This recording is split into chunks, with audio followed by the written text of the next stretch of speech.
Abby with Motor City Nerds, and we're going to see if you guys can guess what my favorite video game is.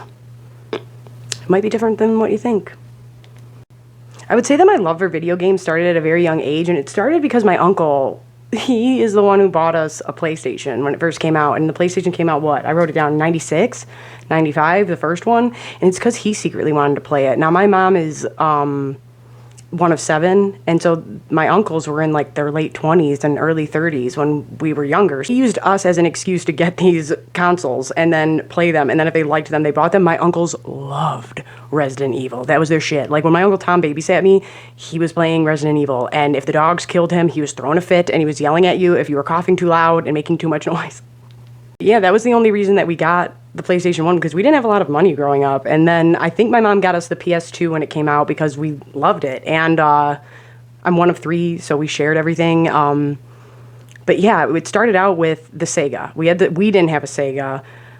My grandma did. And all we had over there was, the only thing to do at my grandma's was either like Tiddlywinks, Sonic, which was the shit. If you can't tell that, Knuckles is my boy. And Gauntlet. And who remembers Gauntlet? Gauntlet was the shit. Remember you would eat like chicken legs and make it... Fucking Gauntlet.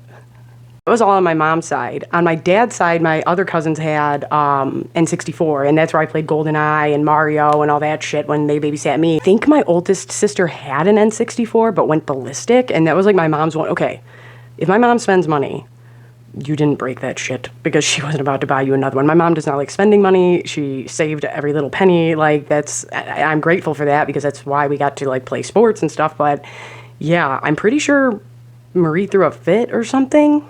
Mom put it in the trunk of her car to prove a point, and it got ruined. Something happened with the N64, but I wasn't around for that. I remember the first time I broke a game case, and I was like, I better not do that again, because I'm never going to get another one.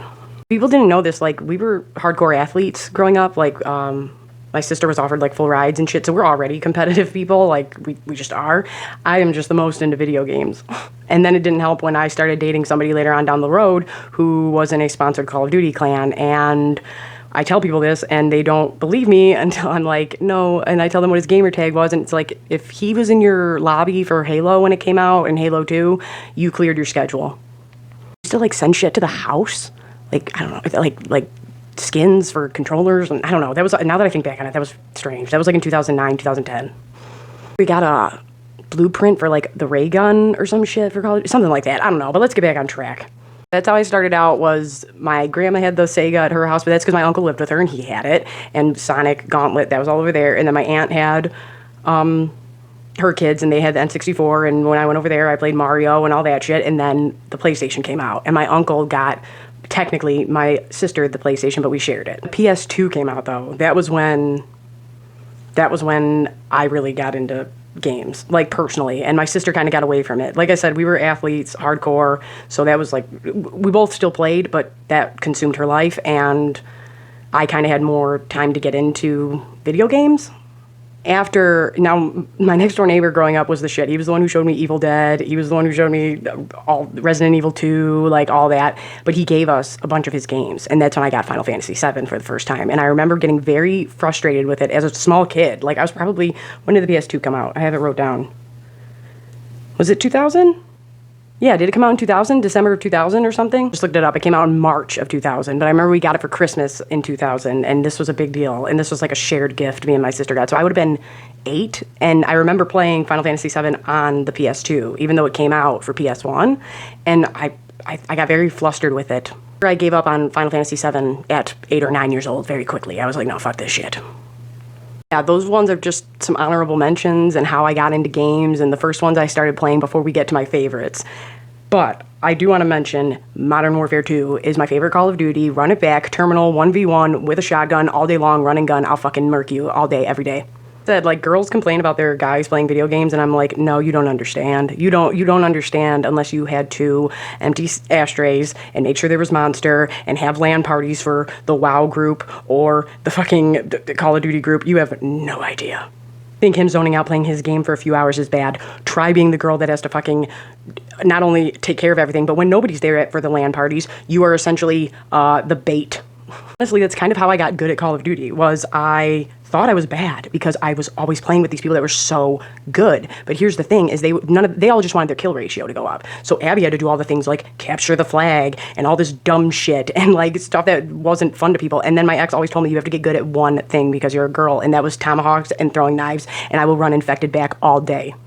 Like I said, I know we're jumping around in time right now, but yeah, I realized I'm pretty good when I'm playing against regular folk and not against these people that are like super fucking good at it. I remember when we had to wait in the snow for the hardened edition. Oh my god, dude. And a guy crashed his car at the Best Buy into a fucking pole. Me and my ex took like a little break, and World at War was already out, and that was the one where zombies was introduced. And in my friend group, the guys we would smoke weed and play zombies. And if you didn't want to learn, then you were kind of left out of the activity. So me, my buddy Nicole, we were like, well, that was when I really started playing, like actually trying, before I actually got good, when me and my ex got back together, and yada, yada, yada. And it came out of, okay, do you actually want to participate, or do you just want to sit here and smoke weed and do nothing while the boys fight over the controller? And so that was kind of how I got good at Call of Duty, was zombies. On like 2009, 2010, I'm pretty sure, right? And then I kept playing from then on, but I quit playing first-person shooters after me and him broke up. And at first it was because it kind of like just made me sad and melancholy, because there was a period of time after we broke up where it's like I couldn't sleep I was so used to having video games play in the background and having somebody go, I got dogs, I got a nuke, whatever, like for so long that it was hard for me to sleep, to the point where I would have to have somebody come over and play video games to get me to go to sleep. And about a year later, I started at the plant, and now my body is completely destroyed, and my hands are completely destroyed, and I have carpal tunnel, and I'm way too competitive, so I've gotten away from first-person shooters, and I mainly only play RPGs now. Let's rewind the clock back to little Abby in 2001 watching Toonami. And I don't know if you guys remember, and I honestly think that these games, not only did they do well because they're fantastic, and I stand by the statement I'm about to make, but it's because the marketing treated us like adults. You know what I mean? Like, they didn't act like we were kids. And I do think this. I think that Final Fantasy VII changed games forever, and I think that it's great. I think that Final Fantasy VII, you can't take anything away from it. But I think Final Fantasy X, which is my favorite game of all time, even though I have all this Kingdom Hearts stuff around me, Final Fantasy X is my favorite game of all time, and I think it is the best Final Fantasy there is. I don't know if that's because it's the first one with voice acting. I don't know what it is, but it's beautiful. The story, everything about it. I love Final Fantasy X, but when that first came out in 2001, I didn't play that when it first came out. But if you remember the marketing for that, like I said, it didn't look like it was for kids. It was like, oh man, like this big thing, yada, yada, yada. But I remember wanting it. And I remember, like, on Easter wasn't Christmas in my house. Like, I remember having friends that were like, oh, I got all this shit on Easter. And I'm like, it's not fucking Christmas. What the fuck? Why'd you get that? We get, like, chalk and a jump rope. But I remember Easter of, what would it have been, 2003? I got Kingdom Hearts and Final Fantasy X. And I remember being so fucking hype for Kingdom Hearts. Like, do you guys remember the commercials for Kingdom Hearts? And that did the same thing, except there were Disney characters in it. But it was like this music playing and these characters we've never seen, and and to a 9-year-old, that's a big deal. And I was sold immediately. And so the second I got that, I tore right into it. For all the shit people give Kingdom Hearts now, I don't think 3 was that great. I think that they put a lot of restraints on Nomura. I think that there was some shit going on there, but it's very fascinating how that became a game. And if you're super into Kingdom Hearts, and you know, this was like a fluke. This was like a random thing that happened because Square Enix and Disney shared a building, and two people ran into each other in an elevator. Like, what if we combine these worlds? And it worked. It fucking worked. But a lot of older gamers were upset because they were waiting for a free roam Final Fantasy game, and instead they got this kids game with Final Fantasy characters in it, but it was Disney World. I don't know the last time you played like the original Kingdom Hearts, because I don't appreciate the fact that when they redid them and did the remastered versions, they changed the color schemes of some of the Heartless. And I don't know if the camera was shit back when it first came out, and it was super dark when it first came out, and you can barely see shit. But like, that story gets very dark, and some of the creature designs are very fucking scary. I remember full-blown obsessed after that. I was full-blown immersed after that. I do give it a lot of credit because they did have a lot of the original voice actors come back, and the ones that didn't have the original voice actors come back for the Disney characters, they had like the backups. Like, I know the guy who does the genie was the one who did it for the Aladdin show and all that and this, but they did great. And this was also the first time, besides in Final Fantasy X, where they had to give voices to Cloud and Sephiroth and all these characters, and Leon or Squall, whatever you want to call him. Like, this was the first time that they had voice actors, and I feel like they did a great job. so I would say that Kingdom Hearts was the first thing that was like, I love gaming, like for real, and I'm all about this. And not only that, that was my first tattoo, and I don't know if you guys are going to be able to see it, but I'm freezing, so I'm going to show you guys now so I can go put pants on the whole set. But yeah, I got my own little keyblade. And that was my very first tattoo, and how I got that is actually kind of funny. But I also got, one day I came home from work, and I was having a really rough time, kind of like the past week I had. I've been having a rough time right now. I'm not gonna lie to you guys, but I came home and my buddy Jerry, and it broke when I was moving, and I have the piece, I need to fix it. Home one night from work, and I had a full keyblade here from my buddy Jerry, and I love it. It's one of my prized possessions. But yeah, no, Kingdom Hearts is great. I don't know the last time anybody played it, and also if you try to understand like the whole thing now, I've realized if you think that you understand it, you're either losing your mind or Tetsuya Nomura is an absolute genius. But then again, like we say on the channel, I've read The Dark Tower and shit, and anything with multiverses and this and that is child's play compared to The Dark Tower. Yeah, I would say that I love Kingdom Hearts, I really do. But that was the first thing that was like, no, I love this shit. And then I was like, oh yeah, and I'm assuming my mom probably got these as like a package deal, because I got them at the same time. I got Final Fantasy X, and then I was like, so I was probably around 11 or 12, like a perfect fucking age to play them, or play 10 at least. And I was like, I should try that game out that my mom got me, because now like I'm super into gaming, when before I was like, what the fuck, I kind of wanted to play this, but I can't really get into it. And then I was like, oh, well, I love Kingdom Hearts, it's the same fucking company, I should try it again. I absolutely fell in love with it. Final Fantasy X is, Auron is my favorite video game character of all time. Definitely, for sure. Story, I don't know if it's because like my dad died. There's a lot of daddy issues going on in Final Fantasy X. I don't know if you've never played it, but that is a fantastic game. All the time, if you call yourself a gamer and you've never played Final Fantasy X or Final Fantasy VII, who the fuck are you? Kingdom Hearts got me into it. Final Fantasy X is what kept me into games, for sure.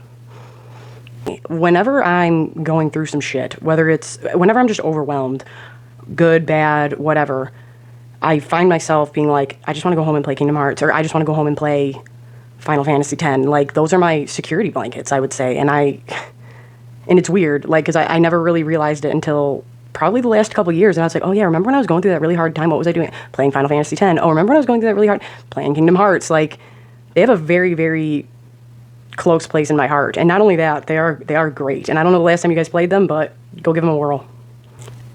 And I do like Kingdom Hearts 2. I do, and I know that the gameplay and stuff is technically speaking better, and the story is technically speaking better. I'm not going to get into all the handhelds. I've played them all. I have, and the crazy part is I think that I'm fucking starting to understand it, and I think that my brain is either frazzled or I don't know what, because Kingdom Hearts is crazy. Time travel, we got body swapping, we got darkness, what's happening? Mickey Mouse is here. Who gives a shit? But I do like 2, but just 1 has I think, personally, I think 1 is better, but especially when they redid it, and the camera was better, and it was lightened up, and all of that, but I love it, and I think it's great, I really do, and I felt really bad when 3 was coming out, because not only were we can talk about this real quick, if you were super into Final Fantasy and Kingdom Hearts, we waited almost a decade, or over a decade, for Kingdom Hearts 3 to come out. I only think that there were restraints put on them. That's a weird,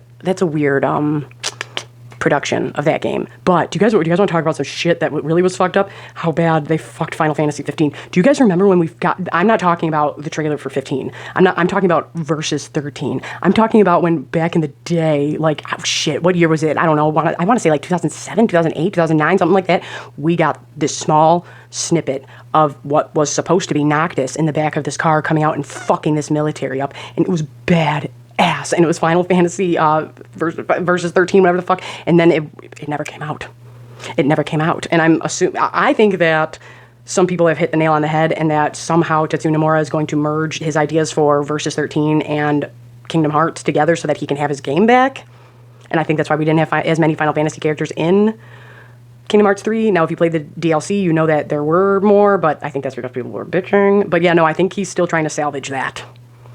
I don't know if you guys remember that, like when we first started getting info for Kingdom Hearts 3, and when we first got that like snippet of Noctis for Final Fantasy 15, well, what now is 15, and we're not even going to get into the mess that is, because you can definitely tell that somebody was like, fuck it, we're done, just shove it out. Didn't hate 15, and I feel like a lot of people feel the same way, where it's like, no, it just feels rushed. It went from like, oh, kind of cool, okay, I'm feeling it. Okay, now it's just linear as fuck, and you're throwing so much info at us, we don't know what the fuck is going on. Well, we know what's going on, but you know what I mean? It just was jarring.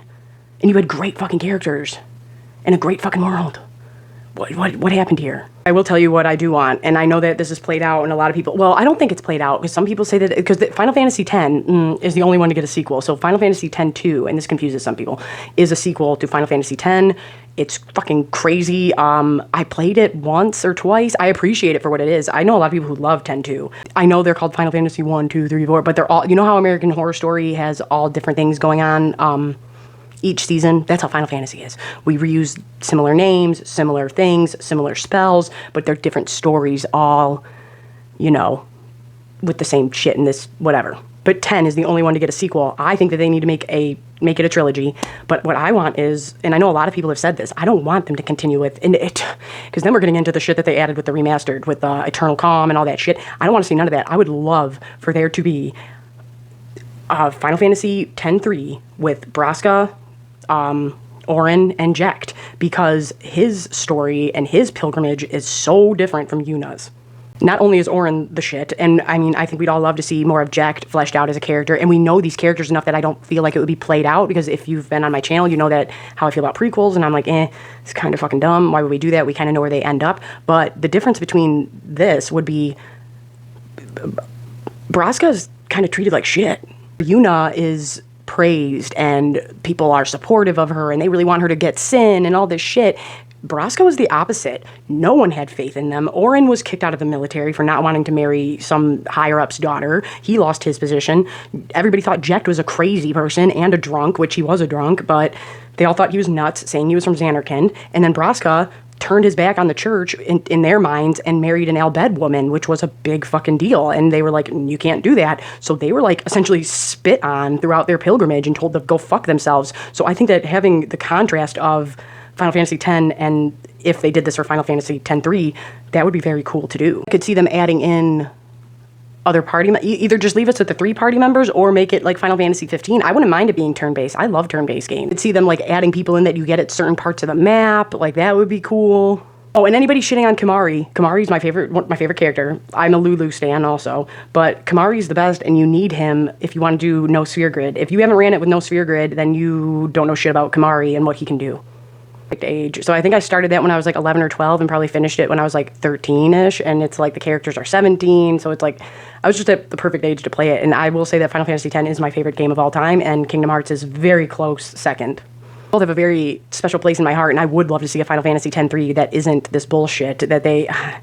If you've played the remastered, you know that they have this little like story thing you can listen to after you beat it, and it's like